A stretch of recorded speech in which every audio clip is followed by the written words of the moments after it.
Sometimes the weight of losing someone you love can drive a man to walk through hell itself, just for one more chance to say goodbye. For 3 brutal winters in the Colorado mountains, that's exactly what Hollis Kane has been doing.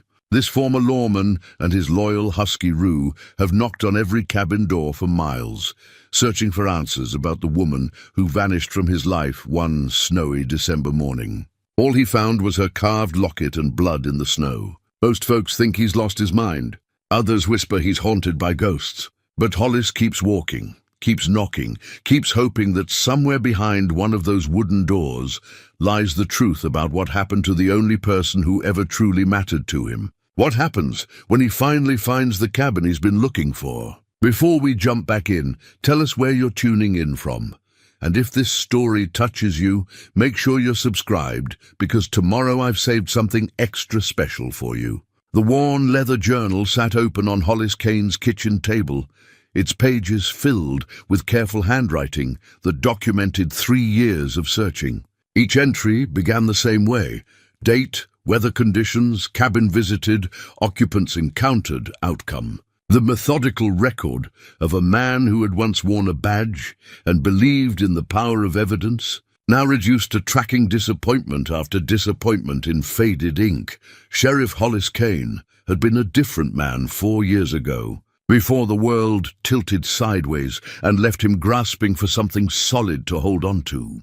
Back then, his days followed a comfortable rhythm in Silver Creek, a mountain town where folks still tipped their hats and knew each other's troubles. He'd worn the tin badge with quiet pride, not the kind that came from chasing glory, but the satisfaction of being useful to people who deserved protection from the harsh realities that sometimes wandered down from the high country. The badge sat in his desk drawer now, tarnished and forgotten, replaced by something far more precious: the memory of Sarah McKenna and the way she'd changed everything simply by walking into Mabel's diner on a Tuesday morning in late spring. Sarah had arrived in Silver Creek like morning mist, appearing so naturally that folks couldn't quite remember the exact moment she became part of their lives. She'd taken a job at the diner, served coffee with a smile that reached her unusual grey-green eyes, and rented the small apartment above the hardware store. Nothing remarkable about any of it, except for the way she looked at the mountains, not with the casual appreciation of someone passing through, but with the wary respect of someone who understood their danger. Hollis had noticed her immediately, though he'd been careful not to show it. At 38, he'd grown comfortable with his bachelor ways, content with his evening walks and weekend fishing trips. But Sarah McKenna had a quality that drew attention without demanding it, a stillness that suggested depths worth exploring. Their courtship unfolded slowly, like seasons changing in the high country. Coffee at Mabel's became deliberate visits during his rounds. Those visits became conversations that stretched longer than necessary. The conversations became walks along Silver Creek, where Sarah would pause to listen to the water and Hollis would watch her face, memorizing the way she looked when she thought no one was observing. You ever wonder what it would be like to just disappear? She'd asked him once, standing on the creek bank with her hands buried deep in her coat pockets. To walk into those trees and never come back? Can't say I have, Hollis had answered, though her question stirred something uneasy in his chest. Most folks around here, they've got roots that go too deep for that kind of thinking. Sarah had smiled then, but it hadn't reached her eyes. Lucky them. It took 6 months before she agreed to dinner at his cabin, another 3 before she let him kiss her properly, and nearly a year before she said she loved him back. By then, Hollis was already planning their future with the careful attention he brought to everything that mattered. He'd found the ring in Denver, a simple band with a small diamond that caught the light the way her eyes did when she laughed. Sarah had been the one to suggest getting a dog. They'd driven to the shelter in Leadville on a Saturday morning, intending to look at a border collie mix the volunteer had recommended. Instead, they'd come home with Rue, a grey husky with mismatched eyes, one brown, one blue, and a stubborn streak that matched Sarah's independent spirit. He chose us, Sarah had said, laughing as the young dog tangled himself in his leash, trying to investigate every scent in the parking lot. Look at him, he's already planning our walks. Rue had adapted to cabin life with the same ease Sarah had shown settling into Silver Creek. The three of them developed routines that felt as natural as breathing. Morning coffee on the porch, evening walks along the old mining trails, weekend trips into the high country where Sarah would sketch the landscape while Rue chased marmots and Hollis pretended to fish. Those were the golden months, when Hollis allowed himself to believe that happiness was something a man could build and keep safe. Sarah had begun talking about expanding the cabin, maybe adding a room for the children they'd have someday. She'd planted a garden that spring, spending hours on her knees in the dark soil, coaxing life from the harsh mountain earth. This place could be something special, she'd told him, wiping dirt from her hands as she surveyed the neat rows of vegetables. A real home. Hollis had kissed her then, tasting earth and possibility on her lips, and wondered if a man could die from too much contentment. The proposal had been simple, the way Sarah preferred things. No grand gestures or public displays, just the two of them sitting on the porch swing after dinner, Rue sprawled at their feet, watching the last light fade from the peaks. Hollis had pulled the ring from his pocket and asked if she'd marry him, and Sarah had said yes, with tears in her eyes and her hands shaking as she slipped the band onto her finger. They'd set the date for the following June, planning a small ceremony in the meadow behind the cabin where the wildflowers would be in full bloom. Sarah had been particular about the details. She wanted Pastor Williams to officiate, wanted Mabel to make the cake, wanted the whole thing to feel like Silver Creek, like home. "I never thought I'd have this," she'd whispered to him one night in November, curled against his chest while a storm rattled the windows. A real life with someone who... She'd stopped herself, the way she sometimes did when conversations drifted toward her past. Someone who what? Hollis had asked, but Sarah had already fallen asleep, leaving him to wonder what she'd been about to say. December 15th had dawned clear and cold, the kind of morning that promised good weather for most of the day. Sarah had been up early, humming while she made coffee, excited about a trip to town to order flowers for the wedding. She'd kissed Hollis goodbye at the door, scratched Rue behind the ears, and promised to pick up supplies for the Christmas decorations they'd planned to hang that evening. "Love you," she'd called back to him as she climbed into her truck. Words that hung in the crisp air like visible breath. Those were the last words she'd spoken to him. When Sarah hadn't returned by dark, Hollis had driven every road between the cabin and town, his headlights sweeping the ditches and turnarounds where a vehicle might have gone off the pavement. He'd found her truck 2 miles from the cabin, parked perfectly normal beside the road, keys still in the ignition, her purse on the passenger seat with her wallet intact. The only signs of trouble were the carved wooden locket she'd worn every day since he'd known her, lying in the snow 10 feet from the driver's door, and the dark stains that had frozen into the white ground beneath it. Hollis had called in every favor, had brought in search teams and tracking dogs, had spent 3 weeks combing every inch of the surrounding wilderness. They'd found nothing. No trail, no evidence, no explanation for how someone could simply vanish from a lonely stretch of mountain road. The investigation had consumed his days and haunted his nights. He'd questioned every person in a 50-mile radius, had followed leads that led nowhere, had slowly watched hope drain from the faces of the volunteers who'd initially been so eager to help. By January, the official search had been called off. The case filed as an open missing person investigation with no active leads. That's when Hollis had started his own search, trading his badge and his old life for a worn leather journal and a quest that had no clear end. If the wilderness wouldn't give up Sarah's secrets, then he'd ask every human soul in these mountains until someone told him what had happened to the woman he loved. 3 winters had passed since that December morning, and Hollis Kane had become a different man entirely. The cabin felt hollow without Sarah's presence, empty except for Rue's steady companionship and the memories that seemed to echo in every room. But the journal remained, growing thicker with each passing season. a testament to a love that refused to accept the finality of loss. The carved wooden locket had become Hollis's compass, though it pointed toward heartbreak instead of true north. He carried it in his shirt pocket, feeling its weight with every step as he and Rue began their systematic canvass of the mountain settlements that first winter after Sarah's disappearance. January's cold cut through a man's bones like judgment, but Hollis welcomed the punishment. Physical pain was easier to bear than the hollow ache that had taken residence in his chest since that December morning. Rue seemed to understand their mission without explanation, falling into step beside Hollis as they approached each isolated cabin, each weather-beaten homestead scattered across the unforgiving landscape. Their method was simple and thorough.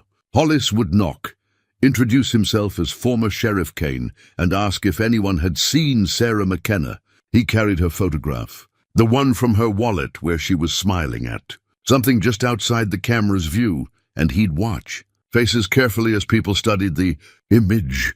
The first dozen cabins yielded nothing but polite sympathy and offers of coffee that Hollis always declined. Folks remembered hearing about the missing woman, expressed their condolences, shook their heads when shown the photograph. Most suggested he should let the matter rest, that some mysteries weren't meant to be solved, that the mountains kept their secrets for good reason. But at the 13th cabin, an old trapper named Pete Hendricks studied Sarah's photograph for a long time before handing it back with trembling fingers. "Pretty woman," Pete had said, not meeting Hollis's eyes. "Shame what happened to her. What do you know about what happened?" Hollis pressed, sensing something beneath the old man's careful words. Pete had glanced around his small cabin as if checking for listeners, then stepped outside, despite the bitter wind. "Some things a man sees, he wishes he hadn't. Some things he hears, he wishes would stay buried." Rue had growled low in his throat, a sound Hollis had never heard from the usually friendly dog. The husky's mismatched eyes were fixed on something in the distance, his body tense with an alertness that raised the hair on Hollis's neck. "Tell me what you saw." "Pete." The old trapper had worked his jaw like he was chewing tough meat, considering his words. "Might have seen a woman matching that description. Couple weeks before Christmas, maybe 3. She was walking the old mining road that leads up toward Widow's Peak. Walking. Her truck was found 2 miles from my cabin." "Didn't say she was alone," Pete replied. "Said I saw a woman. Didn't say nothing about who might have been encouraging her to take that particular walk." The implications hit Hollis like a physical blow. "You're saying someone took her?" "I'm saying a woman don't usually choose to walk 12 miles through snowdrifts in the middle of December unless she's got compelling reasons." Pete's weathered face had creased with something that might have been pity. "And I'm saying that some of the folks living up near Widow's Peak, they don't much care for questions about their business." Hollis had pressed for details, but Pete had clammed up, claiming he'd already said more than was wise. The old man had retreated into his cabin and refused to answer when Hollis knocked again, though smoke continued to rise from his chimney and shadows moved behind the covered windows. That night, encamped in a grove of aspen trees, with Rue pressed warm against his side, Hollis had studied his maps by firelight. Widow's Peak was a brutal climb, even in good weather, accessible only by a narrow trail that switchbacked through deadfall and loose rock. Several cabins were marked in that area, most belonging to the kind of people who'd chosen isolation for reasons they didn't care to share. "What do you think, boy?" Hollis had asked, scratching behind Rue's ears. "Think Pete was telling the truth or just spinning tales to get rid of us?" Rue had whined softly and nuzzled closer, as if sensing the direction of Hollis's thoughts. The dog had loved Sarah with the pure devotion that only animals could offer, had waited by the door for weeks after her disappearance, expecting her return. If Sarah was somewhere up that mountain alive, or Hollis forced himself not to finish that thought. The next morning brought fresh snow and a wind that cut like broken glass. But Hollis packed his gear and began the climb toward Widow's Peak. The trail was treacherous, made worse by drifts that sometimes reached his waist and ice that turned every step into a calculated risk. Rue managed better. his thick coat and sure feet carrying him over terrain that left Hollis gasping and stumbling. 3 hours into the climb, they encountered their first cabin, a ramshackle structure that looked abandoned until smoke from the chimney proved otherwise. Hollis's knock was answered by a woman in her 50s, thin as a rail and suspicious as a cornered cat. "We don't get visitors up here," she'd said, keeping the door mostly closed and her hand on what looked like a rifle stock. "Especially not strangers asking questions. I'm looking for someone," Hollis had explained, showing Sarah's photograph. "A woman who might have come this way in December." The woman had barely glanced at the picture. "Don't know nothing about no missing woman. And if I did, wouldn't be my business to say." It was the same response at the next cabin and the one after that. A wall of deliberate ignorance that felt rehearsed, coordinated. By the time Hollis reached the 4th cabin, his patience was wearing thin and his suspicions were growing stronger. This cabin was different, newer construction, well-maintained, with expensive-looking snowmobiles parked under a lean-to shelter. The man who answered the door was younger than the others, maybe 40, with the kind of hard eyes that Hollis had learned to recognize during his years in law enforcement. Jacob Morse, the man had introduced himself, though his tone suggested the name might not be entirely genuine. "You're the fellow been asking around about some woman?" "That's right." "Sarah McKenna. She disappeared in December." Jacob had studied the photograph with more attention than the others had shown, but his expression remained carefully neutral. "Pretty thing. Shame to lose someone like that. You recognize her?" "Can't say I do. But then, we mind our own business up here. Find it works better that way." Jacob's smile held no warmth. Less complications. Rue had begun that low growling again, positioning himself between Hollis and Jacob in a way that suggested the dog's instincts were picking up signals Hollis might have missed. The husky's behavior had been increasingly agitated as they climbed higher, as if familiar scents were triggering memories Hollis wished he could access. "My dog seems to think he's been here before," Hollis had said, watching Jacob's face carefully. Dogs get confused in new territory. All these pine trees probably smell the same to him. But Jacob had taken a step backward, and his hand had moved closer to the rifle Hollis could now see, leaning against the doorframe. The conversation had ended there, with polite but unmistakable warnings about the dangers of traveling alone in winter weather, and suggestions that Hollis might want to head back down the mountain before the afternoon storms rolled in. But as Hollis and Rue had walked away, he'd felt eyes watching from behind the cabin's windows, and he'd noticed tracks in the snow that looked like they'd been made by someone trying to avoid detection. That evening, as they camped in a sheltered spot halfway down the mountain, Hollis had made his first journal entry about what would become 3 years of systematic searching. January 18th. Clear, cold. Visited 4 cabins near Widow's Peak. General hostility and evasion. Jacob Morse at the uppermost cabin showed recognition when shown S's photograph, though he denied it. Rue's behavior suggests familiarity with the area. Pete Hendricks may have seen S walking toward this region. Need to return when weather improves and investigate more thoroughly, as he'd written. Rue had pressed against his side and whined softly, the sound carrying a note of distress that went straight to Hollis's heart. The dog understood somehow that they were looking for Sarah, that she was supposed to be with them but wasn't, that the world had become wrong in a way that couldn't be fixed by loyalty or patience or love. "We'll find her." "Boy," Hollis had promised, though the words tasted like ashes in the cold air. "However long it takes, wherever she is, we'll find her." But even then, some part of him had wondered if finding her would bring the peace he sought, or if some discoveries were too terrible to survive. The mountains held their secrets closely, and 3 winters of searching had taught Hollis that some doors, once opened, could never be closed again. The hand-drawn map, spread across Hollis's kitchen table, told a story of obsession marked in careful X's and meticulous notes. Each symbol represented a door knocked, a conversation attempted, a hope disappointed. By the time the second winter began, The map resembled a military campaign, more than a search for a missing person. Martha Kellam had been the first person to offer genuine kindness instead of polite dismissal. Her cabin sat in a sheltered valley 15 miles west of Silver Creek, surrounded by aspens that turned the autumn landscape into something from a painting. She'd opened her door on a November afternoon when the first serious snow was beginning to fall, taken one look at Hollis and Rue standing on her porch, and invited them inside without waiting for explanations.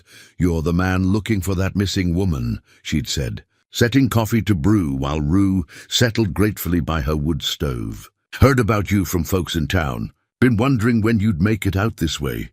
Martha was perhaps 60, with silver hair braided down her back and the kind of practical competence that came from living alone in country that didn't forgive mistakes. Her husband had died in a mining accident 5 years earlier, but she'd chosen to stay in their cabin rather than move to town, supporting herself with quilting and the occasional hunting guide work for city folks who wanted an authentic mountain experience.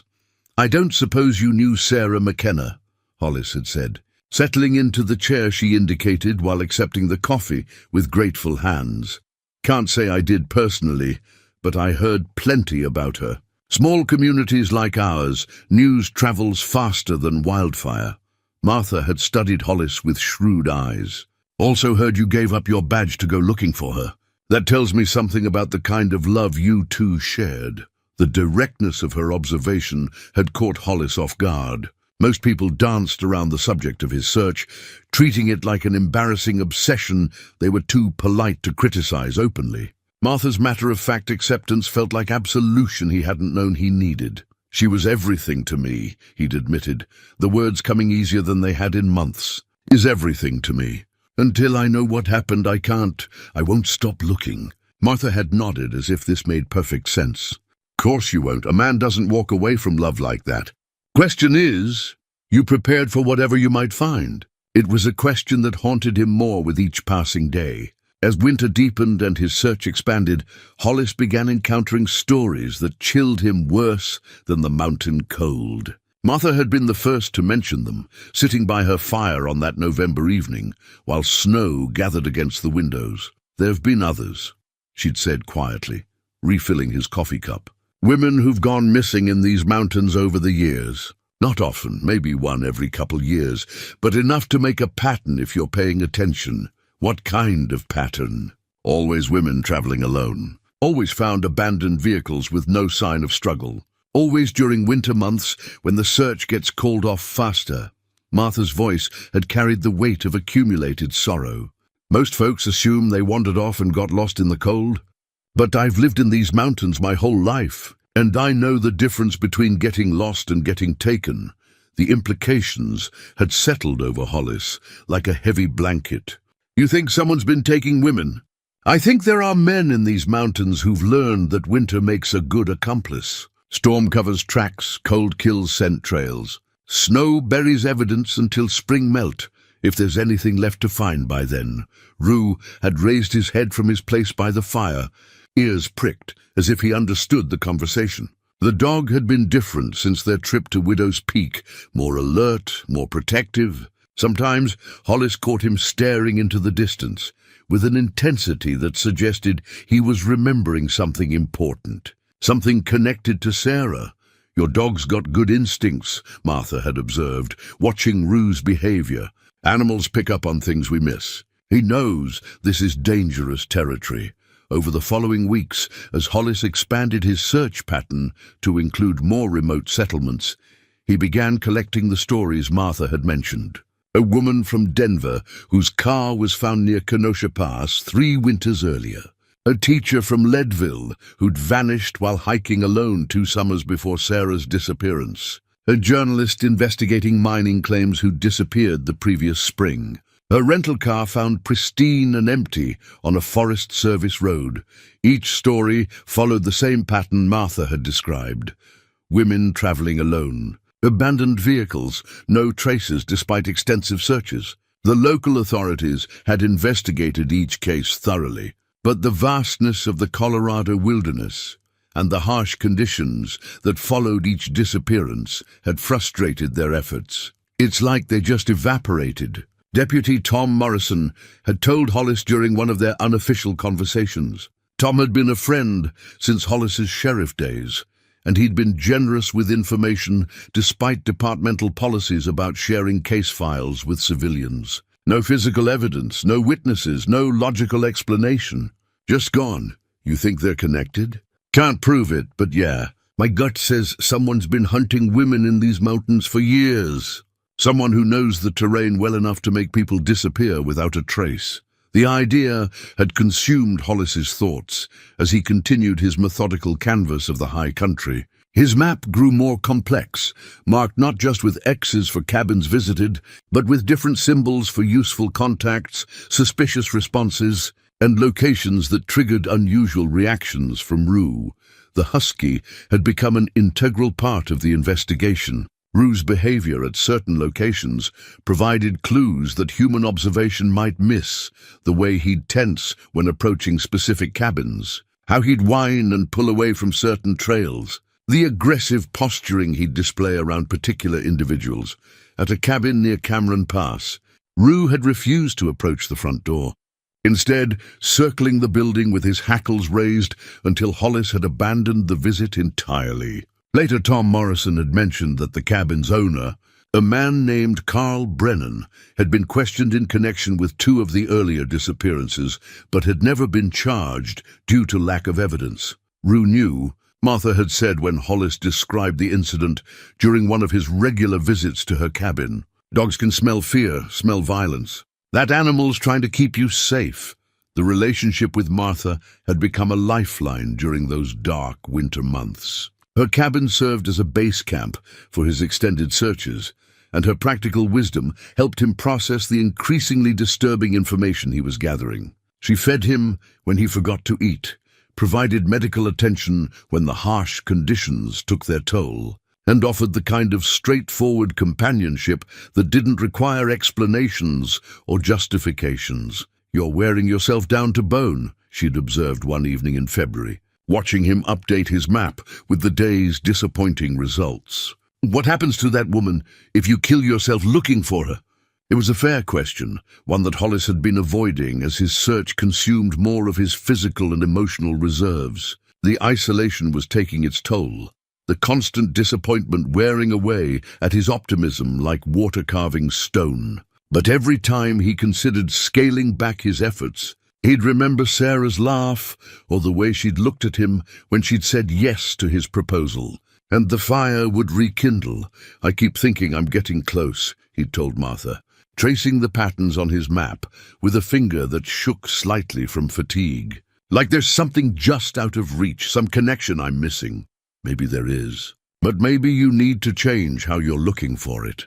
That advice would prove prophetic in ways Hollis couldn't yet imagine. The broken compass had been Sarah's, found among her belongings after she disappeared.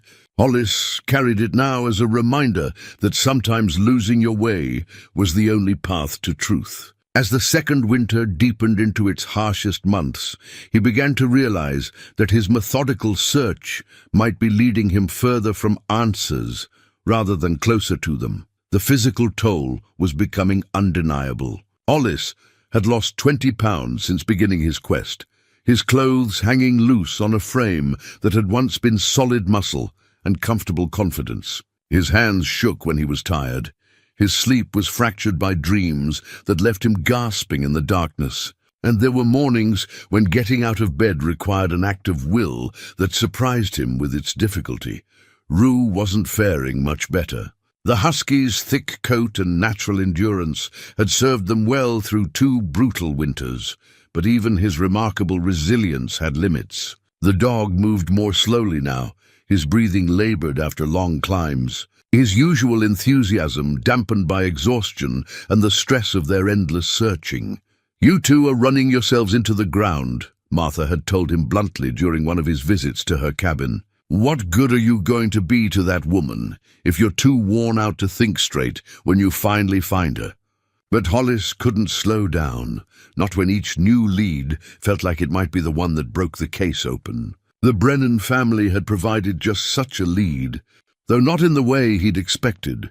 He'd found their cabin tucked into a grove of pine trees near the headwaters of the Arkansas River, a substantial log structure that suggested prosperity unusual for the remote location. The family had been welcoming in a way that immediately set them apart from the suspicious responses he'd grown accustomed to. "Of course we remember Sarah McKenna," Emma Brennan had said, inviting Hollis and Rue inside for coffee and fresh bread. "Sweet girl. Helped us out of a jam a couple years back when our youngest took sick." Emma was a sturdy woman in her 50s, with graying hair and the kind of calm competence that came from raising children in difficult country. Her husband, Frank, worked timber contracts in the National Forest, and their 3 grown children had all settled within a day's ride of the family cabin. Sarah knew about healing, Frank had added, settling his considerable bulk into a chair that creaked under his weight. Had knowledge of plants and such that you don't usually find in young folks. Saved our boy Tommy when the fever wouldn't break. The revelation that Sarah had visited the Brennan family had sent excitement coursing through Hollis's tired mind. Finally, someone who had actually known her, who could provide details about her life that might explain her disappearance. "When was this?" he'd asked, pulling out his worn notebook to record the information. "Must have been 2 summers before she went missing," Emma had replied thoughtfully. "July, maybe August. She was hiking alone, which seemed odd for a woman in those days, but she handled herself well enough.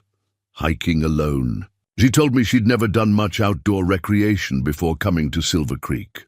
Frank and Emma had exchanged glances, the kind of wordless communication that long marriages produced. "Well," Emma had said carefully, "maybe she was just being modest. Girl knew her way around the wilderness better than most men we've known." The conversation had continued for 2 hours, revealing details about Sarah that left Hollis feeling like he was learning about a stranger. According to the Brennans, Sarah had possessed extensive knowledge of wilderness survival, had carried gear that suggested serious backcountry experience, and had demonstrated medical skills that went far beyond basic first aid. "She ever mentioned where she learned all this?" Hollis had pressed. "Said she'd grown up in rough country," Frank had replied. "Didn't elaborate much, but she had the look of someone who'd seen hard times. You know the type, careful around strangers, always checking her surroundings, never quite relaxed even when she was being friendly. You think she was running from something?" Another of those meaningful glances between husband and wife. "Wasn't our business to ask," Emma had said diplomatically, "but a woman doesn't develop those kinds of skills or that kind of watchfulness unless she's had reasons." The implications had followed Hollis and Rue back down the mountain like pursuing wolves. Sarah had lied to him, not about important things perhaps, but about fundamental aspects of her identity. The woman he'd fallen in love with, the woman he'd planned to marry, had been someone other than who she'd claimed to be.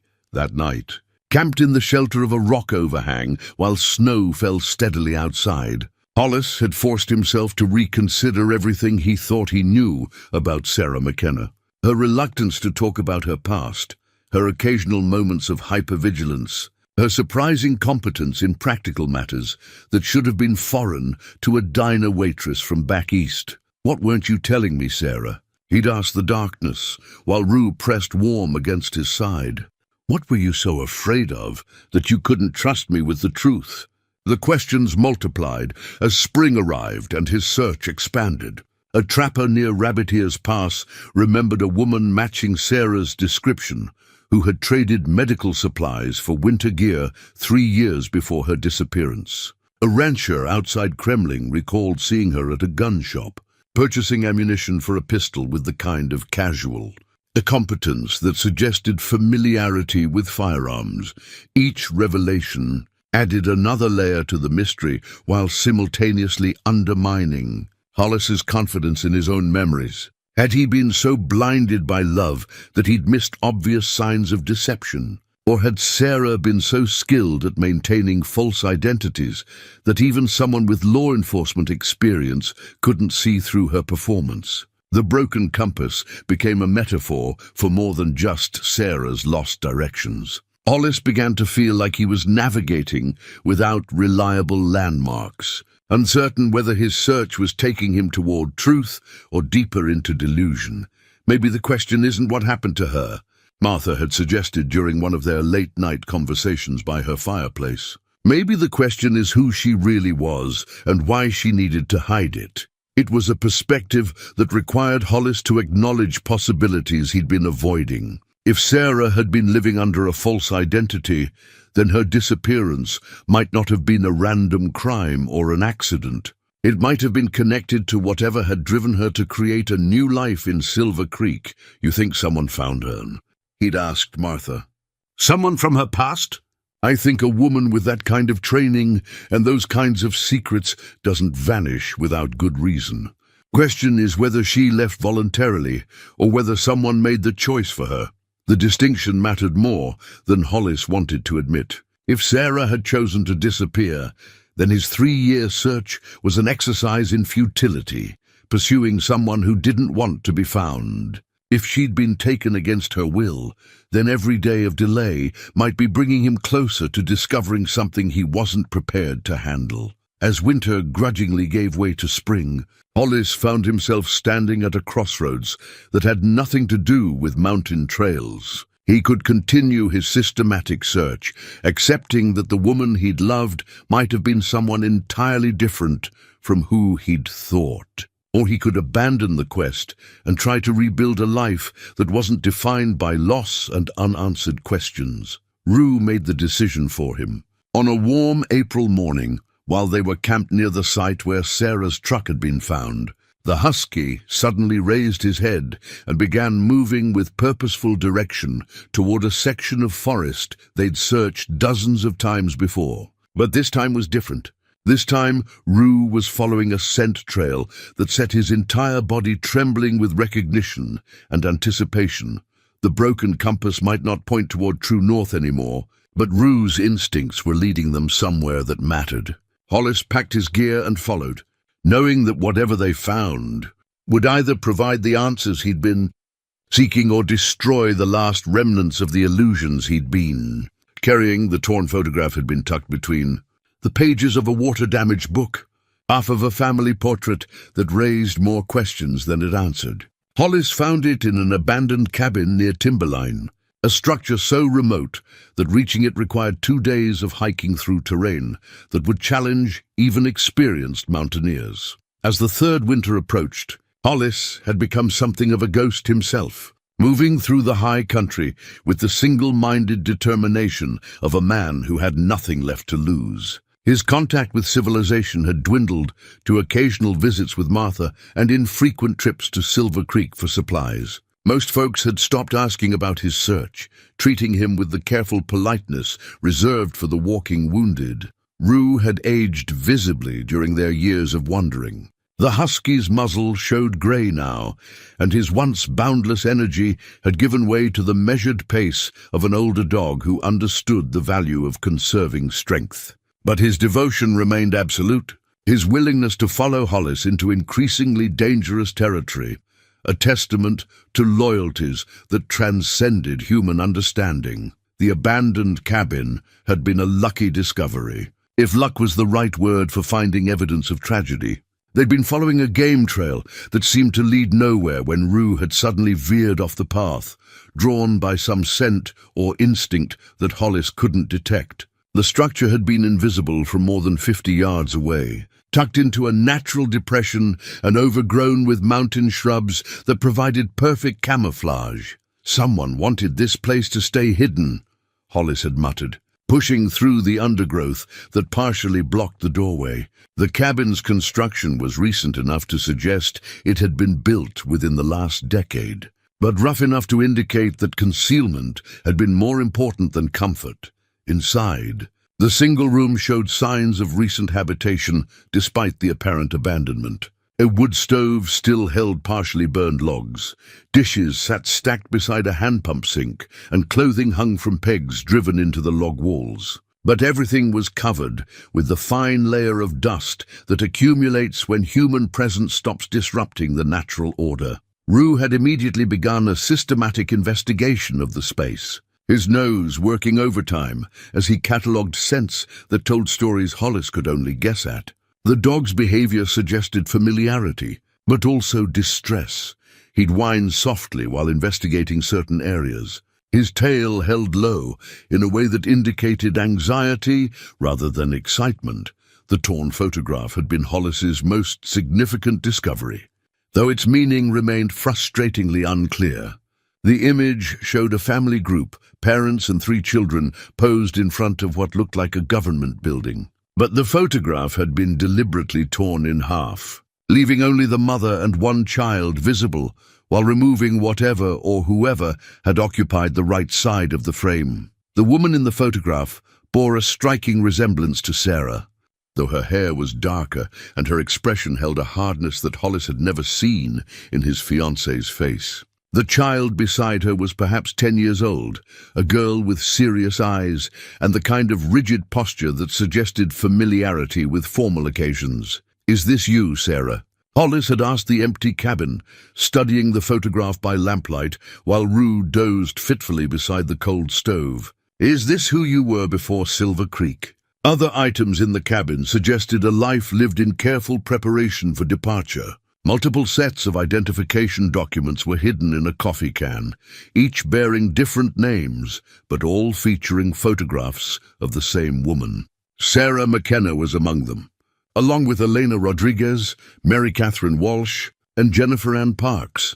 Each identity was complete with social security cards, driver's licenses, and credit cards in various stages of use and expiration. The implications were staggering. Sarah hadn't simply been hiding her past.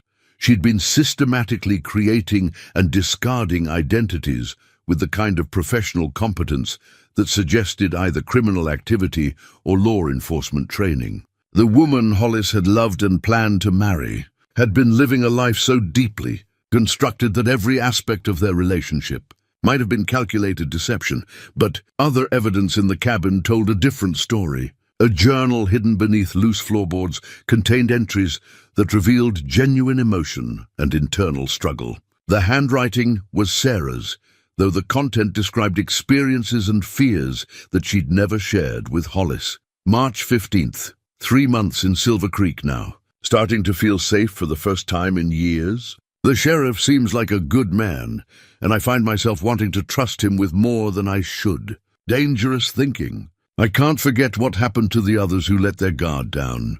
June 8th. Hollis asked me about my family today.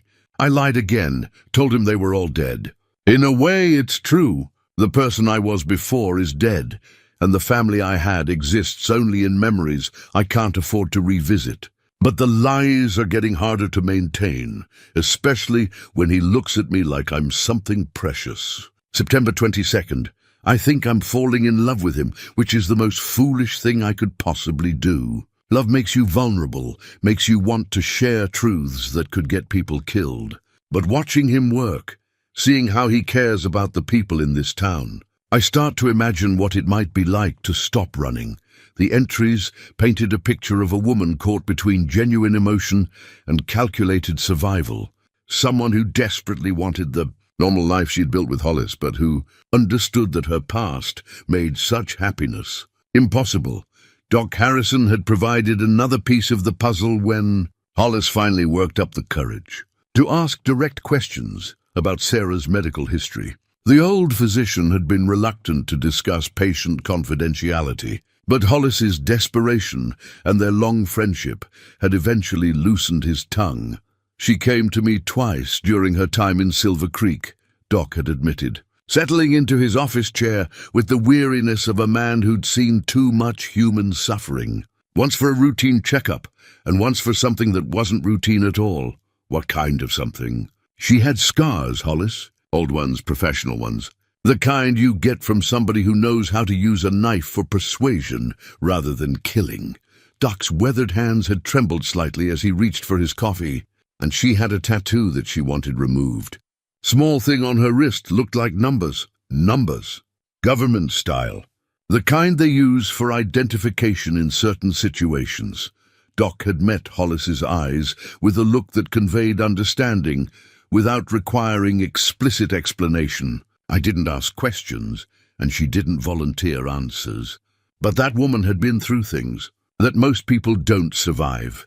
The revelation that Sarah had been marked and scarred by. Experiences she'd never shared added new dimensions to Hollis's growing understanding of who she really was. The woman he'd known as Sarah McKenna had been someone in hiding, someone who'd chosen their isolated mountain community because it offered the kind of anonymity that meant survival. But if Sarah had been in witness protection or fleeing from criminal associates, then her disappearance took on entirely different implications. Instead of being a random victim, she might have been found by people who'd been hunting her for years. The blood in the snow and the abandoned truck might not have been evidence of abduction, but of assassination carried out by professionals who knew how to make people vanish without traces. As autumn painted the high country in shades of gold and crimson, Hollis found himself facing a truth that changed everything he thought he'd been searching for.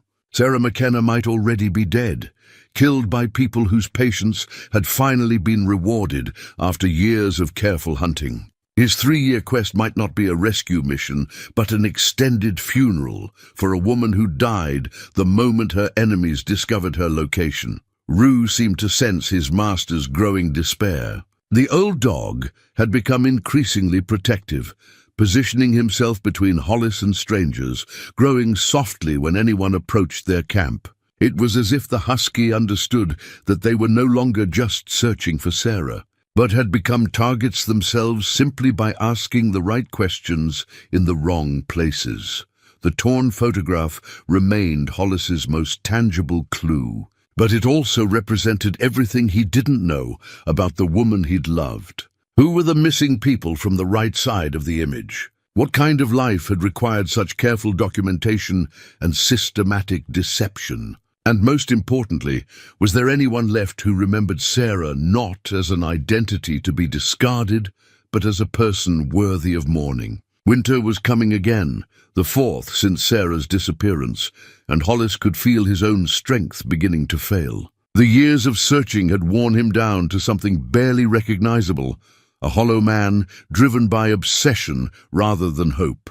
But he couldn't stop. Not when every new discovery suggested that Sarah's story was larger and more dangerous than he'd ever imagined.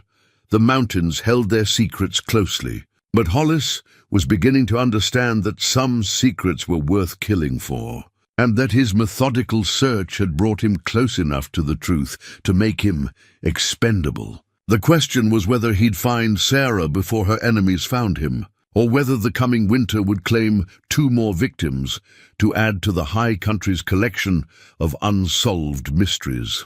The blood-stained handkerchief lay crumpled in Hollis's palm like a promise of violence. He'd found it snagged on a low branch near the old mining road, its white cotton fabric marked with rust-colored stains that could only be one thing.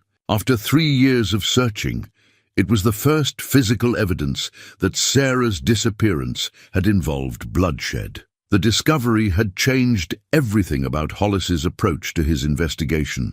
Where once he'd knocked politely on doors and accepted evasive answers with frustrated resignation, he now pressed harder, asked more direct questions, and refused to be dismissed by people whose nervous behavior suggested they knew more than they were admitting. The transformation hadn't gone unnoticed by local law enforcement. Deputy Morrison had cornered him outside Mabel's diner during one of his increasingly rare visits to Silver Creek, his expression carrying the kind of official concern that Hollis recognized from his own days wearing a badge. "You're making people nervous." "Hollis," Tom had said, settling his considerable bulk onto the bench beside his former colleague. "Getting reports about you acting aggressive, making accusations. Some folks are starting to wonder if you've lost your objectivity about this whole situation." "Maybe objectivity isn't what's needed here," Hollis had replied, fingering the handkerchief through his shirt pocket. "Maybe what's needed is someone willing to push hard enough to get real answers. And maybe what's needed is for you to accept that some cases don't get solved. Some people don't get found. Tom's voice had carried the weight of 20 years in law enforcement, the accumulated wisdom of a man who'd learned when to let go. "You're chasing ghosts, and it's turning you into something your Sarah wouldn't recognize." But Hollis couldn't let go. Not when every instinct developed during his years as a sheriff told him he was finally getting close to the truth. The blood-stained handkerchief was proof that Sarah's disappearance hadn't been voluntary, that someone had hurt her badly enough to leave traces despite their obvious skill at making people vanish. His aggressive new approach had yielded results, though not the kind he'd hoped for. At a cabin near Copper Mountain, the owner had met him at the door with a loaded shotgun and instructions to leave immediately or face the consequences. Near Breckenridge, a man named Carl Brennan had threatened to call the authorities if Hollis continued harassing decent folks with his crazy theories. But it was Marcus Bell who represented the real danger. Though Hollis hadn't understood that until it was almost too late. He'd first encountered Bell at a roadhouse near Fairplay, an establishment that catered to the kind of men who preferred their business conducted away from official scrutiny. Bell had been playing poker in the back room, a lean man in his 40s with the kind of cold eyes that Hollis had learned to recognize during his law enforcement career. "You're the fellow been asking questions about that missing woman," Bell had said, not looking up from his cards as Hollis entered the smoky room. "Sarah something or other? Sarah McKenna. You know something about her?" Bell had smiled without warmth. "No, she was prettier than she was smart. Pretty women who ask too many questions. They sometimes find answers they don't like." The casual menace in Bell's voice had set every alarm bell in Hollis's mind ringing, but he'd pressed forward anyway. "What kind of answers?" "The kind that get people hurt. The kind that make families disappear in the middle of winter nights." Bell had finally looked up, his gaze carrying the flat indifference of a predator evaluating prey. "Smart folks learn to mind their own business. Folks who don't learn that lesson, they sometimes have accidents." Hollis had left the roadhouse with the uncomfortable certainty that he'd just met the man responsible for Sarah's disappearance, possibly for the other missing women as well. But certainty wasn't evidence, and his years in law enforcement had taught him the difference between knowing something and being able to prove it. The proof had come 2 nights later, when Rue's frantic barking had awakened Hollis from an uneasy sleep in their camp beside a mountain stream. The husky had been pacing the perimeter of their firelight, hackles raised and teeth bared at something moving in the darkness beyond the circle of illumination. Hollis had grabbed his rifle and rolled away from the fire just as the first shot shattered the silence, the bullet passing through the space where his head had been moments before. Training took over then, the muscle memory of a dozen dangerous situations during his sheriff years, guiding his movements as he sought cover behind a fallen log. "Should have minded your own business." "Sheriff," Bell's voice had called from the darkness. "Should have accepted that some women are better off forgotten." The gunfight that followed had been brief but vicious, muzzle flashes lighting the forest like deadly fireflies, while bullets whined through the pine branches overhead. Bell had brought backup, 2 other men who moved with military precision through terrain they obviously knew well. But Hollis had advantages they hadn't counted on: desperation, intimate knowledge of the specific terrain from months of camping in the area, and a dog whose loyalty transcended the normal bounds of canine devotion.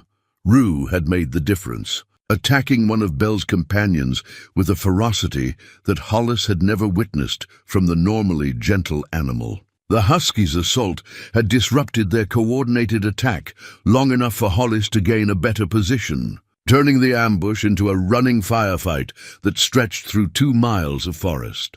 When dawn finally broke over the high country, one of Bell's men was dead and the other was wounded badly enough to require immediate medical attention. Bell himself had escaped, but not before making it clear that Hollis's investigation had crossed lines that certain people considered uncrossable. "This isn't over," Bell had shouted from a rocky outcrop beyond rifle range. "You want to know what happened to your woman? Keep pushing, and you'll find out firsthand." The threat had followed Hollis and Rue back to Martha's cabin, where they'd recuperated while Hollis tried to process the implications of what had happened. Someone had been willing to commit murder to prevent him from learning the truth about Sarah's disappearance, which meant his 3-year search had finally struck close enough to matter. "They tried to kill you," Martha had said, cleaning a graze on Hollis's shoulder where one of Bell's bullets had found its mark. "That tells me you're asking the right questions. Getting close to answers they don't want revealed. But being close to the truth wasn't the same as having it. And Hollis knew that Bell's next attempt would be more carefully planned, more difficult to survive. The man had resources and backup that suggested connections beyond simple criminal activity. Whatever Sarah had been involved in, whatever she'd been running from, it was big enough and dangerous enough to justify ongoing violence against anyone who got too close. Rue had been wounded too. A deep gash along his ribs, where one of the attackers had managed to connect with a knife before the dog's teeth found his throat. The injury would heal, but it served as a reminder that Hollis's obsession was putting more than just his own life at risk. "Maybe it's time to walk away," Martha had suggested, watching Hollis tend to Rue's bandages. "Maybe Sarah's past is too dangerous for anyone to dig up and survive. But walking away would mean accepting that Sarah's killers would never face justice, that other women might disappear into the same network of violence that had claimed her. It would mean admitting that love wasn't strong enough to overcome the kind of organized evil that could make people vanish without consequences. The blood-stained handkerchief had become more than evidence. It was a promise that Hollis intended to keep no matter what it cost him. Sarah McKenna, or whatever her real name had been, deserved better than to be forgotten by a man who claimed to love her. She deserved the truth and the justice that should follow from it. As winter approached once again, Hollis knew he was facing a decision point that would define the rest of his life, however long that might be. He could continue his search, knowing that Bell and his associates would escalate their efforts to stop him, or he could abandon Sarah's memory to the mountains and try to build something resembling a normal life from the ashes of his obsession. Rue made the choice for him, as he had so many times before. The old dog's eyes held a determination that matched his master's, a refusal to abandon the search that had defined their existence for 3 long years. Whatever dangers lay ahead, they would face them together, as they had everything else since that terrible December morning when their world had changed forever. The identity papers were hidden in a place only someone who truly knew Sarah would think to look inside the false bottom of the jewelry box where she'd kept her grandmother's ring. Hollis found them 3 days after the gunfight with Bell's men. While searching the cabin they'd shared for anything that might explain why professional killers were willing to commit murder to keep her secrets buried. The documents changed everything he thought he knew. About the woman he'd loved, Sarah McKenna had never existed. The woman who'd served coffee at Mabel's diner, who'd planned their wedding for the meadow behind their cabin, who'd kissed him goodbye on that December morning 3 years ago, had been Elena Vasquez, a federal witness whose testimony had dismantled one of the most dangerous criminal organizations in the Southwest. The witness protection file was comprehensive, detailing a life that read like something from a crime novel. Elena had been married to Miguel Vasquez, a mid-level operator in the Herrera cartel who'd made the fatal mistake of skimming money from his employers. When the cartel had discovered his theft, they'd made an example of him that involved 3 days of torture and a death, brutal enough to serve as a warning to others who might consider similar betrayals. Elena had witnessed her husband's murder from a hiding place in their attic, had watched while cartel soldiers dismembered the man she'd married and scattered his remains as a message to anyone else who might be tempted by easy money. But she'd also seen faces, had overheard names and locations, had absorbed enough information to bring down the entire network if she could be convinced to testify. The FBI had found her 2 days later, catatonic with shock and terror, clutching their 18-month-old daughter in a closet while the house burned around them. The child hadn't survived the smoke inhalation, another casualty of her father's greed and her mother's courage. Elena had traded her testimony for a promise that the men who'd killed her family would face justice. And for 3 years, she'd lived under federal protection while prosecutors built their case. But witness protection had its limitations, especially when the enemies involved had resources that rivaled small governments. The Herrera cartel had connections throughout law enforcement, informants who could track federal witnesses despite the government's best efforts to hide them. Elena's cover had been blown 6 months before the trial was scheduled to begin, forcing her to run from the very people who'd promised to keep her safe. That's when Sarah McKenna had been born, a carefully constructed identity designed to hide Elena Vasquez in a place where cartel soldiers were unlikely to look. Silver Creek had been perfect for the purpose, remote enough to discourage casual investigation, but populated enough to provide cover for someone who needed to blend into a community without attracting attention. The plan had worked for almost 2 years. Elena had found peace in her role as Sarah, had allowed herself to believe that love might be possible even for someone carrying secrets that could get people killed. She genuinely cared for Hollis, had imagined a future where Eleanor's past couldn't reach Sarah's present.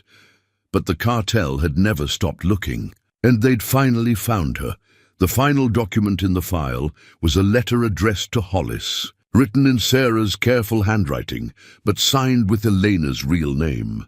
She'd hidden it in the jewelry box as insurance, hoping he'd never need to read it, but knowing he deserved the truth if something happened to her.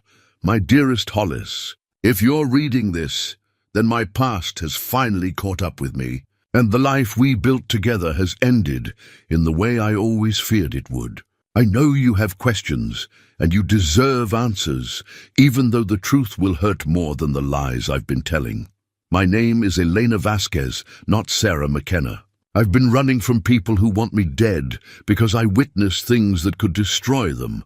I came to Silver Creek to hide, but I stayed because I fell in love with you in a way that made me forget why hiding was necessary. I never meant for you to be involved in this. I thought I could keep my 2 worlds separate, thought love might be strong enough to overcome the violence I was carrying. I was wrong, and I'm sorry for putting you in danger by being selfish enough to want happiness I didn't deserve. The men who killed my first husband, who murdered my daughter, they found me in December. They gave me a choice: come with them voluntarily and die quickly, or force them to hunt me through Silver Creek with the risk that innocent people might be hurt in the crossfire. I chose to go with them, but I left clues, hoping you'd understand that I didn't abandon you willingly. I don't know if I'll survive whatever they have planned for me, but I need you to know that every moment we shared was real. Sarah McKenna might have been a lie, but the love she felt for you was the truest thing in Elena Vasquez's broken life. Don't try to find me, Hollis. Don't try to avenge me if I'm dead. These people are too dangerous, too connected, too willing to kill anyone who threatens them. Live your life, find someone who can love you without bringing death to your door, and remember me as Sarah if you can manage it. I'm sorry for everything I couldn't tell you. I'm sorry for every lie I told to protect you from my truth. Most of all, I'm sorry that love wasn't enough to overcome the mistakes I made before I knew you existed. Forever yours, Elena. Hollis read the letter 3 times before his hands stopped shaking enough to set it down. The woman he'd been searching for had been dead for 3 years, killed by professionals who specialized in making problems disappear without traces. The blood in the snow had been Sarah's, Elena's, shed as a message to federal prosecutors that their star witness would never make it to trial. But even as grief threatened to overwhelm him, another emotion was building in Hollis's chest. Rage, pure and clean and focused on the men who'd taken everything from him twice, first when they'd murdered Elena's family, driving her into the false life that had brought her to Silver Creek, and again when they'd tracked her down and killed the woman she'd become.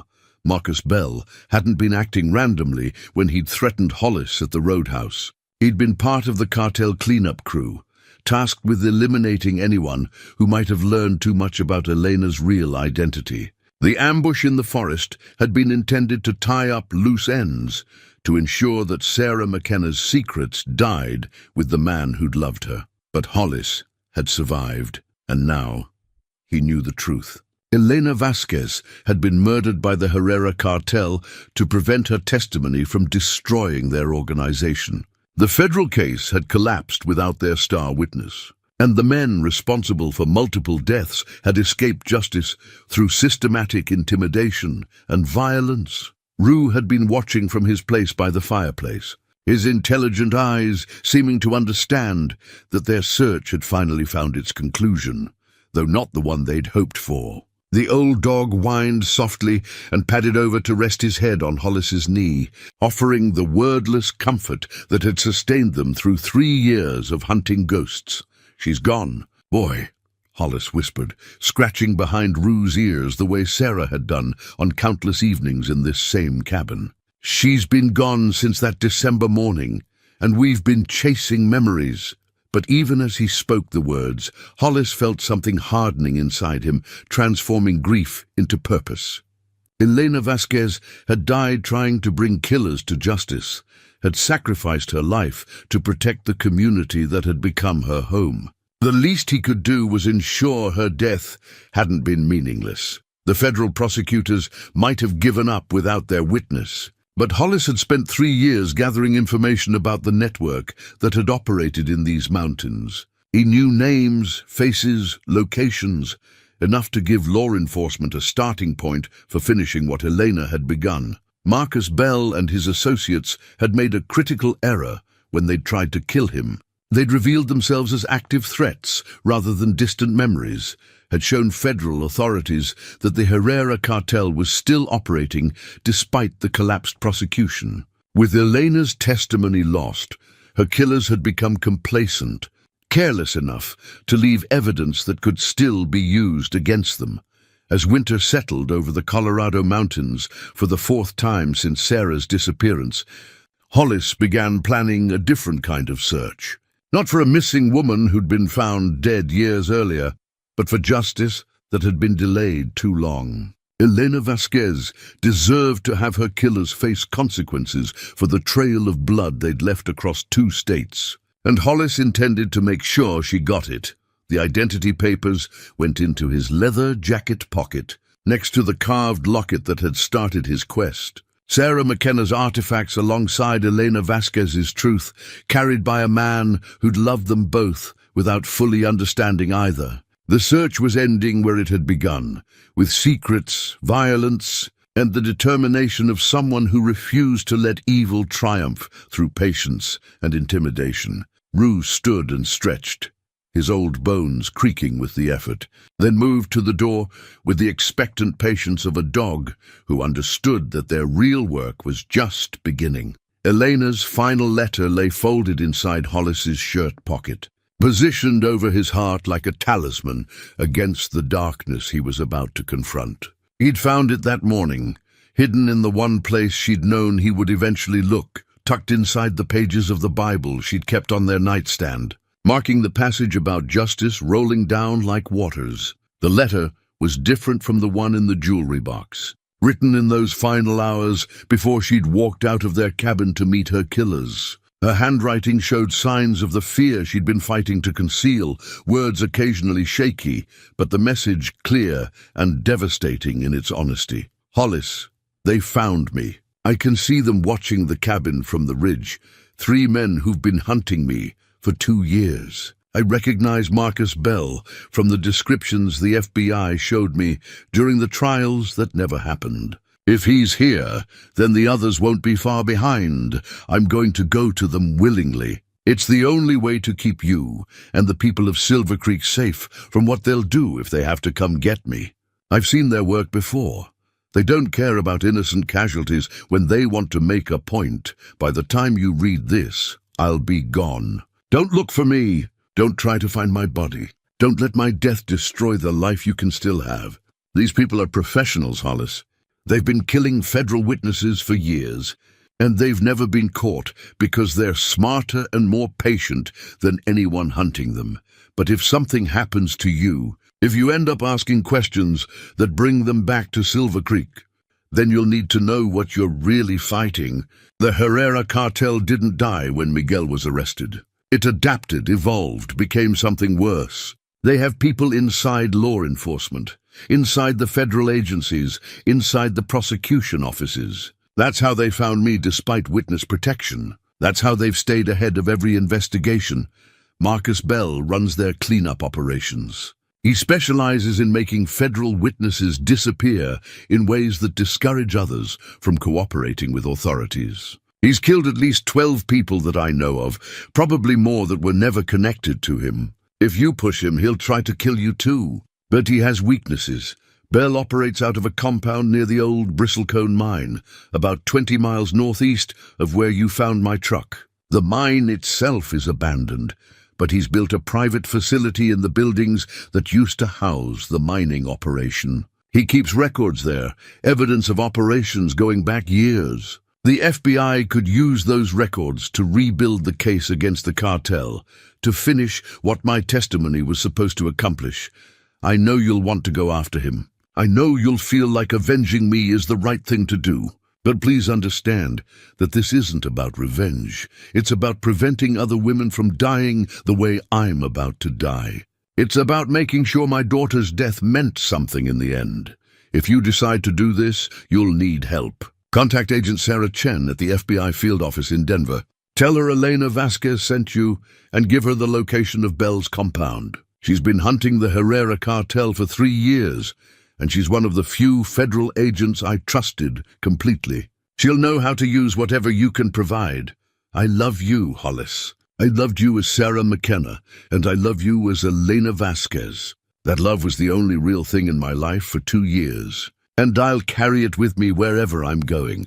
Don't let them win by destroying yourself, trying to save someone who's already lost. Elena. The letter had been accompanied by a detailed map of the area around Bristlecone Mine, showing access routes, defensive positions, and the approximate layout of the compound Bell had built in the abandoned mining facilities. Elena had been preparing for this confrontation long before her enemies had found her, gathering intelligence with the thoroughness of someone who understood that knowledge was the only weapon that might prove effective against superior numbers and resources. Agent Sarah Chen had been exactly what Elena's letter had promised, a federal investigator who'd been frustrated by the collapse of the cartel prosecution and eager for any opportunity to rebuild the case. She'd met with Hollis at a safe house outside Denver, bringing resources and expertise that transformed his personal quest into a legitimate law enforcement operation. Elena Vasquez was going to be our star witness, Agent Chen had explained, studying the map and documents Hollis had provided. Her testimony would have taken down not just the Herrera cartel, but the network of corrupt officials who've been protecting them. When she disappeared, we knew she'd been killed, but we could never prove it. Now you can.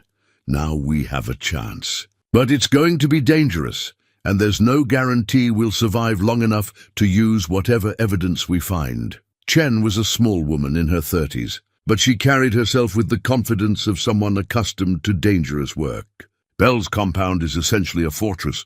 Getting in alive will be difficult. Getting out with evidence will be nearly impossible. But Hollis had advantages that professional law enforcement couldn't match. He knew the terrain intimately, had spent 3 years learning every trail and hidden approach in the area. More importantly, he was motivated by something deeper than duty or career advancement. He was driven by love for a woman who'd died protecting people who'd never know her sacrifice.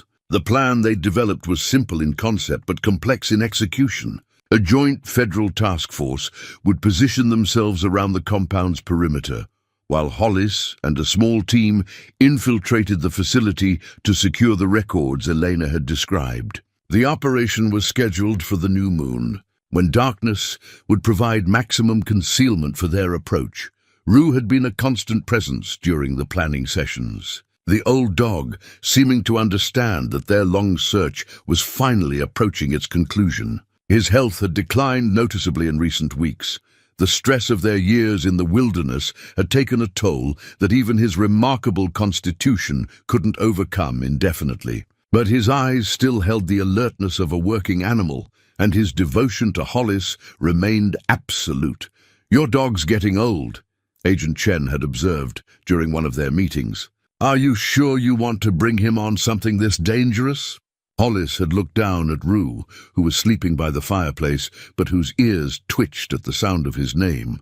The husky had been with him through every step of this journey, had saved his life more than once, had never wavered in his loyalty even when the search seemed hopeless. The idea of leaving him behind for the final confrontation felt like betrayal. "He's been hunting these people longer than any of us," Hollis had said.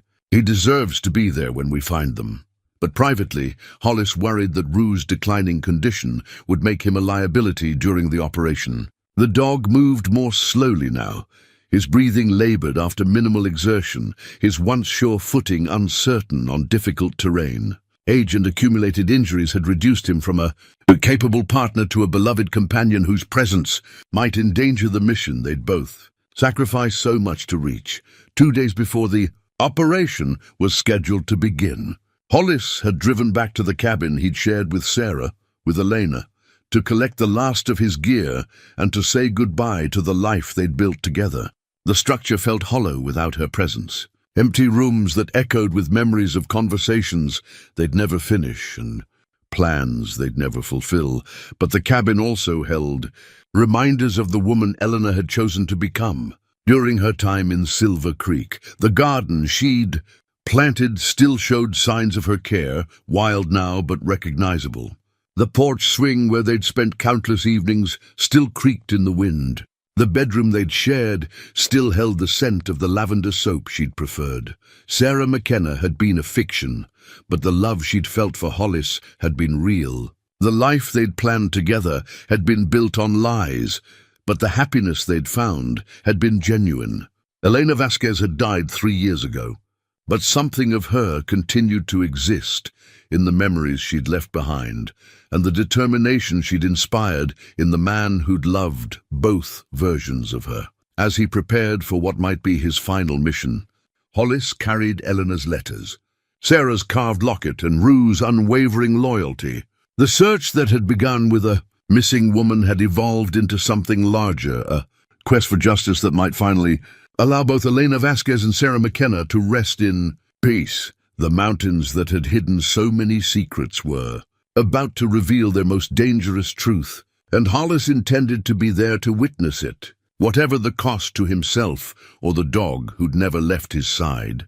Hollis's father's revolver felt heavier than memory suggested, its weight a reminder of responsibilities passed down through generations of men who'd worn badges and tried to protect people from predators that hunting season couldn't touch. The weapon had been his father's service piece during 30 years as a Colorado state trooper, carried through situations that had never made the newspapers but had shaped the man who'd raised Hollis to believe that some fights were worth the risks they demanded.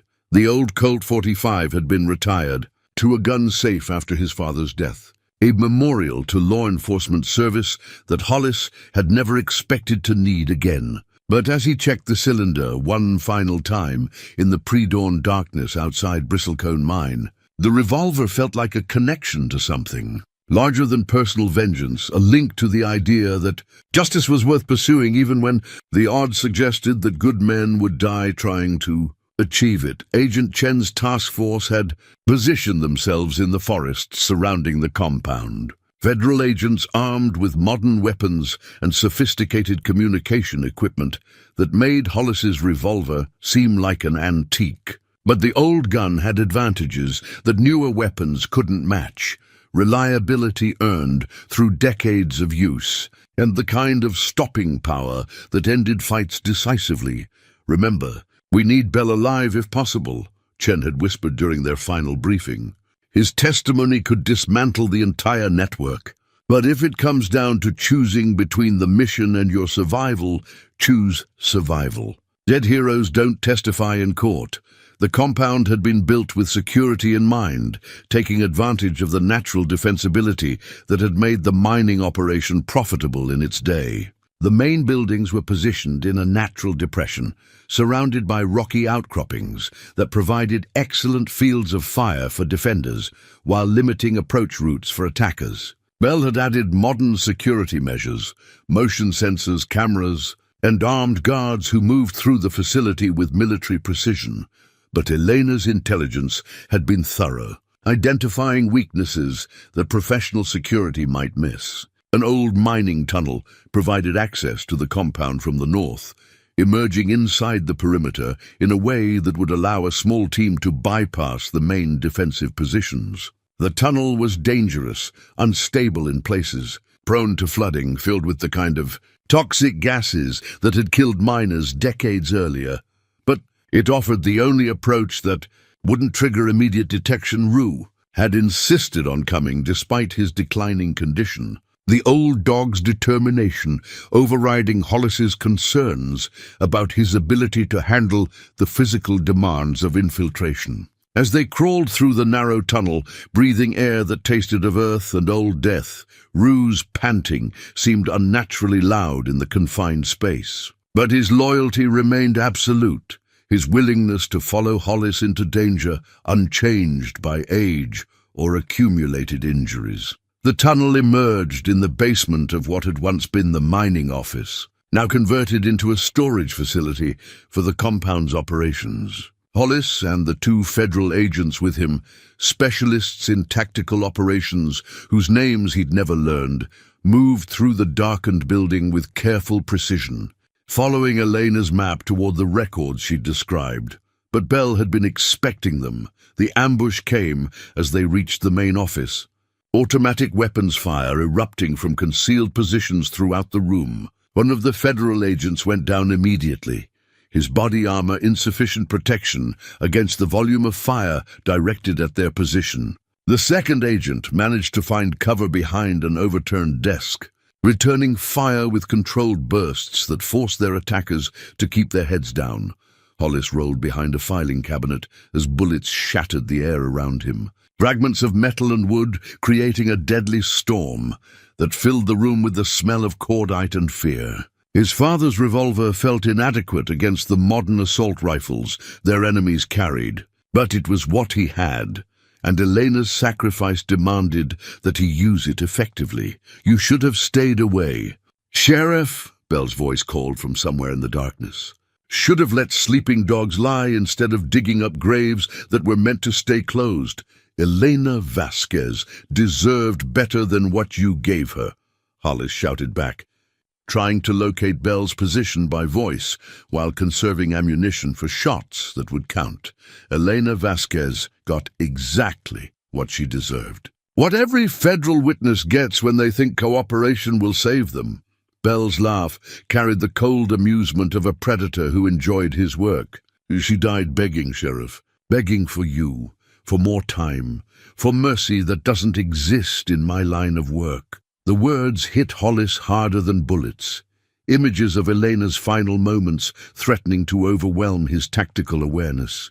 But rage could be a weapon if properly controlled, and Hollis had been preparing for this confrontation for 3 years. Every door he'd knocked, every lead he'd followed, every night he'd spent sleeping on cold ground with only Rue for companionship had been building toward this moment. Rue made the difference, as he had so many times before. The old dog had circled around the room during the firefight, using shadows and furniture for cover while positioning himself behind their attackers. When Bell paused to reload, Rue, struck with the fury of an animal defending the only family he'd ever known. The husky's attack disrupted the coordinated assault, giving Hollis the opening he needed to advance on Bell's position. The man who'd killed Elena was younger than Hollis had expected, perhaps 40, with the kind of hard competence that came from years of professional violence. But he'd made the mistake of underestimating the determination of a man who'd lost everything and had nothing left to lose. The fight was brief and vicious. Bell was skilled with weapons and hand-to-hand combat, But Hollis had advantages that training couldn't provide: desperation, righteousness, and the accumulated strength that came from 3 years of hiking through mountain wilderness. More importantly, he was fighting for something larger than personal survival. When it ended, Bell was unconscious and bleeding from wounds that wouldn't kill him but would require immediate medical attention.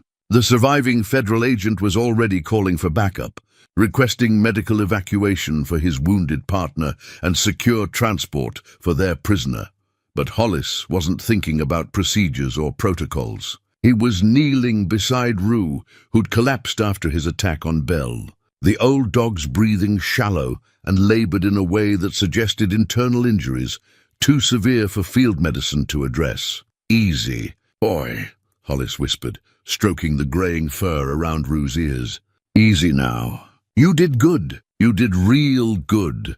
Rue's mismatched eyes, one brown, one blue, focused on Hollis's face with the intelligence that had made him such an effective partner during their years of searching. The dog's tail moved slightly, a weak attempt at the enthusiastic wagging that had greeted Hollis every morning for the past 7 years. "I know, boy. I know you're tired." Hollis's voice broke as he realized this was goodbye, that Rue's final act of loyalty had cost him everything. "She's waiting for you, wherever dogs go when they're done being heroes. Sarah's waiting, and she'll take good care of you until I get there." Rue's breathing grew more labored, his eyes never leaving Hollis's face as life slowly drained from the body that had carried him through so much hardship and danger. When the end came, it was peaceful, the old dog simply closing his eyes and letting go of the life he'd spent in service to something larger than himself. Agent Chen found them 20 minutes later, Hollis still holding Rue's body while federal agents secured the compound and began cataloging the evidence Elena's intelligence had promised they would find. The records were all there: years of cartel operations, lists of corrupt officials, financial records that would allow prosecutors to trace money and reconstruct criminal networks that had operated with impunity for too long. "We got them," Chen said quietly, settling beside Hollis in the debris-strewn office. "Bell's talking already, trying to cut a deal. The records here will let us roll up the entire organization.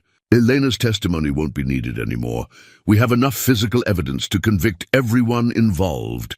But Hollis barely heard her. He was thinking about the dog who'd never failed him, who'd followed him through 3 years of desperate searching, and had died protecting the mission that had defined both their lives. Rue had been more than a companion. He'd been a partner, a friend, a connection to the woman they'd both loved and lost. The search was over, but the price had been higher than Hollis had expected to pay. Elena was still dead.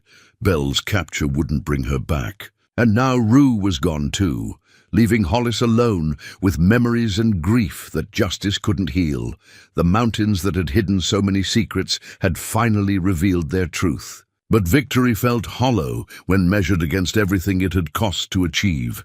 Sarah's wedding ring caught the early morning light as she pressed it into Hollis's palm, the simple band that had never made it to their planned June ceremony, now serving as both greeting and goodbye. She'd appeared at the edge of the compound like a ghost made flesh, moving through the federal agents with the kind of quiet authority that suggested she belonged there, that her presence was expected, even though it should have been impossible. "Hello, Hollis." Her voice carried 3 years of accumulated sorrow, the weight of choices that had saved lives but destroyed the future they'd planned together. "I heard you'd been looking for me."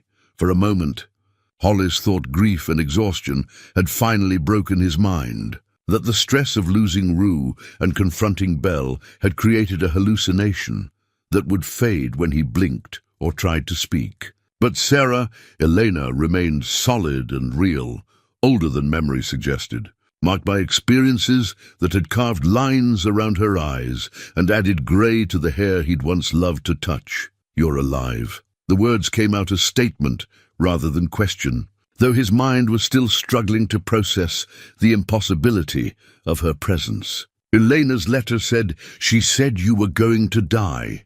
I was. I did, in a way, Elena settled onto a piece of debris beside him, close enough that he could smell the familiar scent of lavender soap she'd always preferred. Sarah McKenna died that December morning, just like I wrote in the letters. But Elena Vasquez survived long enough to finish what she'd started. Agent Chen had stepped back to give them privacy. But Hollis could see her speaking urgently into a radio, probably alerting her superiors that their recovered witness was alive and available for testimony. The implications would transform the federal case from an evidence-based prosecution into something much more powerful, a living victim who could put faces on the crimes and names on the perpetrators. I don't understand. Hollis was still holding the wedding ring, its weight somehow heavier than the revolver he'd carried into battle. The blood in the snow, the truck. Everyone said, I thought the blood was real, mine. Belle cut me to make the scene convincing, to make sure you'd believe I was dead. Eleanor's hand moved unconsciously to her throat, where a thin scar showed pale against her skin. They needed you to stop looking, needed the investigation to end so they could move their operations without interference. So they kept you alive? They tried to break me. 3 years of imprisonment, torture, psychological manipulation, designed to make me forget why I'd agreed to testify in the first place. Elena's voice remained steady, but Hollis could see the effort it cost her to speak about experiences that would haunt her forever. They wanted me to recant my testimony, to claim I'd lied about what I'd witnessed. But every time they hurt me, I thought about you, about Silver Creek, about the people I was protecting by staying silent. The revelation hit Hollis like a physical blow. While he'd been searching the mountains, following false leads and questioning innocent people, Elena had been suffering in captivity, enduring torture that was designed to destroy her will to resist. His 3-year quest had been doomed from the beginning, chasing shadows while the woman he'd loved was being systematically broken by professionals who specialized in making people disappear. I could have found you, he said, though even as he spoke the words, he knew they weren't true. If I'd pushed harder, been smarter, you would have died. Elena's hand covered his, warm and real and alive in a way that still seemed impossible. Belle had orders to kill anyone who got too close to the truth. The only reason you survived last night was because I'd been feeding information to Agent Chen, helping her coordinate the raid. You've been working with the FBI? For 6 months. Ever since I escaped from the facility where they were holding me. Elena's smile held no warmth, the expression of someone who'd learned that survival sometimes required embracing darkness. Belle made a mistake when he brought me back to Colorado. He thought the familiar territory would break my spirit, make me more willing to cooperate. Instead, it reminded me why I'd chosen to testify in the first place. The escape had been as brutal as the captivity that preceded it. Elena had killed 2 guards and a driver during her breakout, using skills she'd learned during her marriage to Miguel Vasquez and refined during 3 years of imprisonment. The woman who'd served coffee at Mabel's diner and planted flowers in their cabin garden had become something harder, more dangerous, shaped by experiences that would have destroyed a weaker person. The woman you fell in love with, Elena said quietly, reading the questions in his eyes. She was real. Sarah McKenna might have been a cover identity, but the feelings were genuine. The love was genuine. The plans we made, the future we imagined, I wanted all of it more than I'd ever wanted anything in my life. Then why? Hollis stopped, realizing he already knew the answer. You can't come back. The trial starts in 3 weeks. My testimony will put 43 people in federal prison, including 5 government officials who've been protecting the cartel for years. After that, I'll disappear into witness protection again, and Elena Vasquez will become someone else entirely. The finality of it settled over them like winter cold. There would be no reunion, no return to the life they'd built in Silver Creek, no wedding in the meadow behind their cabin where the wildflowers bloomed each June. Elena's survival had come at the cost of everything that had made Sarah McKenna worth saving. I need you to know, Elena continued, her voice breaking slightly for the first time since she'd appeared, that leaving you was the hardest thing I've ever done. Harder than watching Miguel die. Harder than losing our daughter. Harder than 3 years of captivity. But if I'd stayed, Belle would have killed everyone in Silver Creek to get to me. I couldn't let that happen. I know. Hollis closed his fingers around the wedding ring, feeling its edges cut into his palm. I read your letters, all of them. I understand why you made the choices you did. Do you forgive me? For the lies, for the pain I caused you, for destroying the life we could have had together.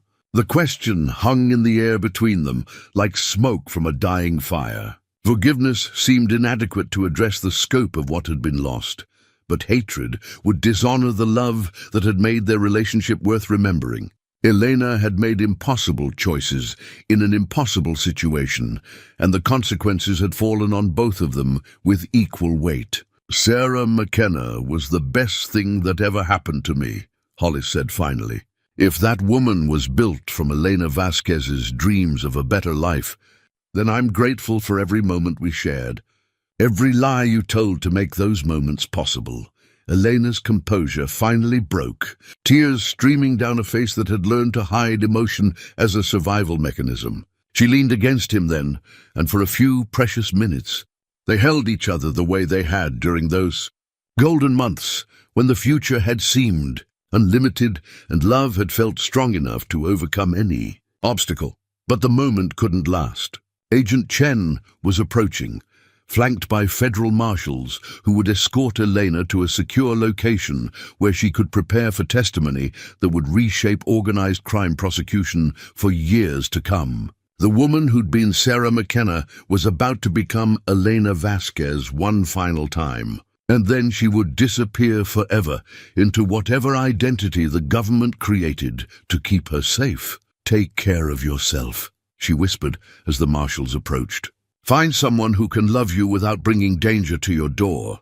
Live the life we planned, even if you have to live it with someone else. Elena, her real name, felt strange on his tongue, weighted with meanings that Sarah's had never carried. I'll remember you, both of you, always.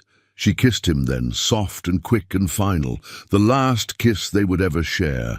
Then she was walking away with the federal agents, becoming smaller and more distant, until she disappeared into the vehicles that would carry her back into the shadows where witnesses lived and died according to the testimony they could provide.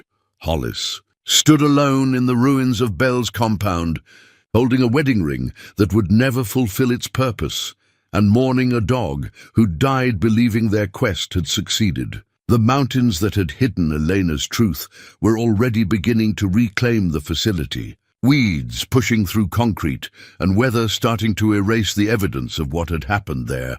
The search was over, but the finding had brought more endings than beginnings. The new puppy's collar gleamed bright red against his black and white coat, a splash of hope in a world that had been painted grey for too long. Hollis had found the border collie mix at the same shelter in Leadville, where he and Sarah had discovered Rue 7 years earlier. Drawn by the same indefinable quality that suggested this particular animal understood something about loyalty that other dogs might miss. 6 months had passed since the raid on Belle's compound. 6 months since Elena had walked back into federal custody and out of his life forever. The trial had been a sensation, her testimony dismantling not just the Herrera cartel, but the network of corruption that had protected them for years. 43 convictions, including 3 federal agents and 2 prosecutors who'd been selling witness information for more money than their government salaries could provide. Marcus Bell had received life without parole, his cooperation in exchange for avoiding the death penalty, revealing the locations of 17 other victims whose families could finally have closure. The man who'd tortured Elena for 3 years had shown no remorse during sentencing, no recognition that his actions had destroyed lives beyond counting. Justice had been served, but it felt hollow when measured against everything it had cost to achieve. Hollis had resumed his position as sheriff of Silver Creek, though the man who'd returned to wear the badge was different from the one who'd abandoned it 3 years earlier. The townspeople had welcomed him back with the careful kindness reserved for someone who'd survived a tragedy that couldn't be discussed directly, treating him with respect while avoiding questions about his years in the wilderness. The cabin he'd shared with Sarah remained empty, too full of memories to serve as a home, but too precious to abandon entirely. He'd moved into a small apartment above the hardware store, close enough to his old life to maintain continuity, but distant enough to avoid the constant reminders of what he'd lost. Sometimes he visited the cabin to tend Sarah's garden, now wild, but still recognizable, keeping alive the memory of someone who'd believed in the possibility of creating beauty in harsh places. Rue's grave occupied a place of honor beside the cabin, marked with a simple stone that read, "Faithful Friend," in letters deep enough to survive mountain winters. Hollis visited regularly, bringing reports on cases solved and crimes prevented, maintaining conversations with a partner who'd earned the right to know how their work continued in his absence. The young dog, Scout, he'd decided to call him, showed promise of developing into the kind of companion that law enforcement required. He was intelligent, eager to please,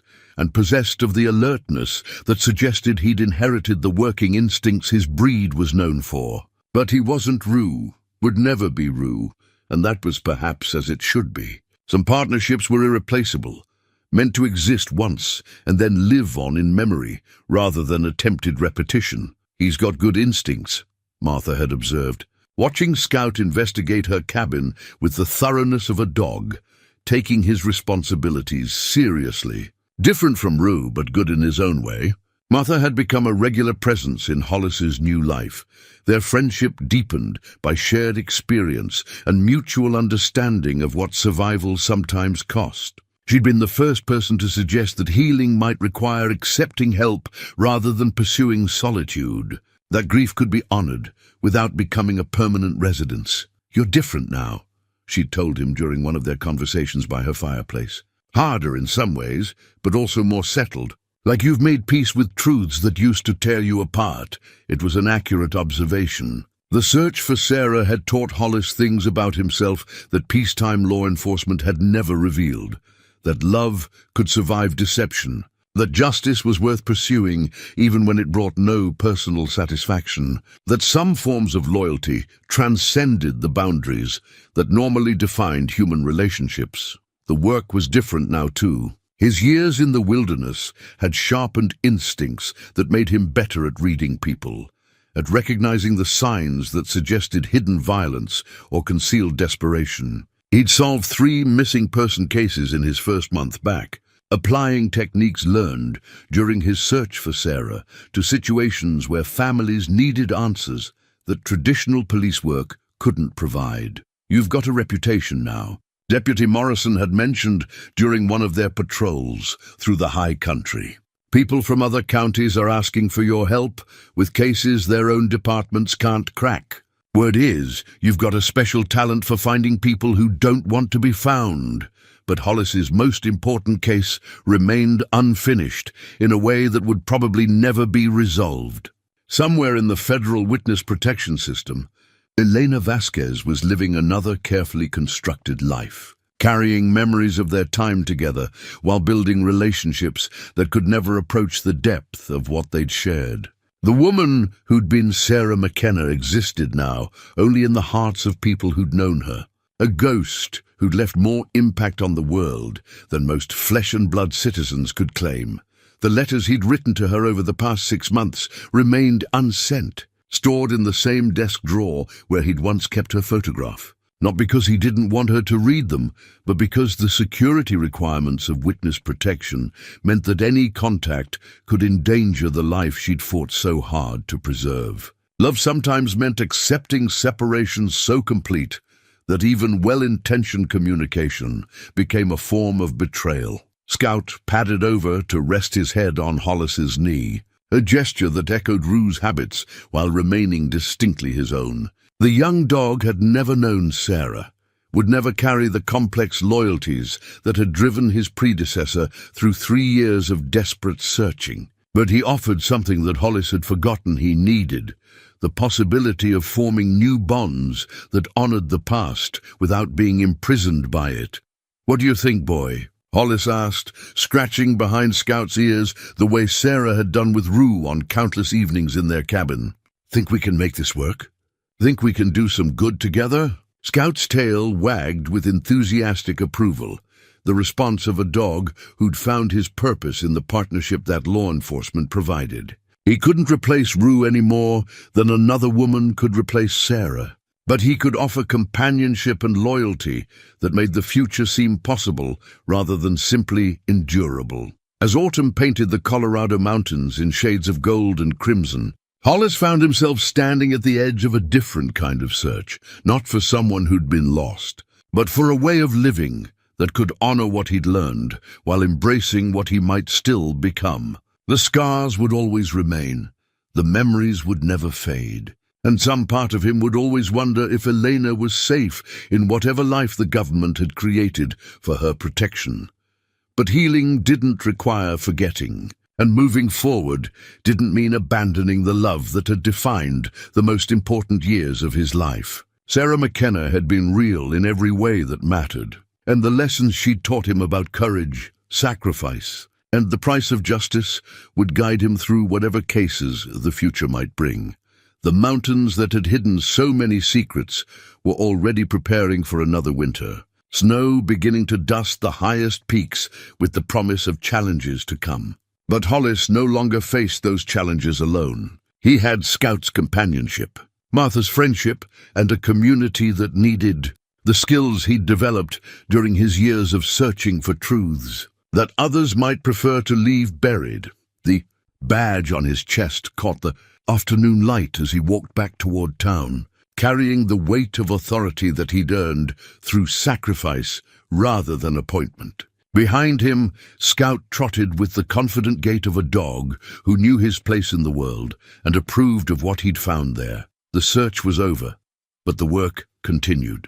Some mysteries were solved through persistence and courage, others through accepting that love could survive even the most complete forms of loss. Hollis had learned both lessons, and he carried them forward into a future that remained unwritten but no longer seemed impossible to face. In the distance, Silver Creek sparkled in the fading light, a community that had watched one of its protectors disappear into obsession and welcomed him back as something stronger than what he'd been before. The story that had begun with a woman's disappearance was ending with a man's return to the world of the living, scarred but intact, ready to serve justice in whatever form it might require.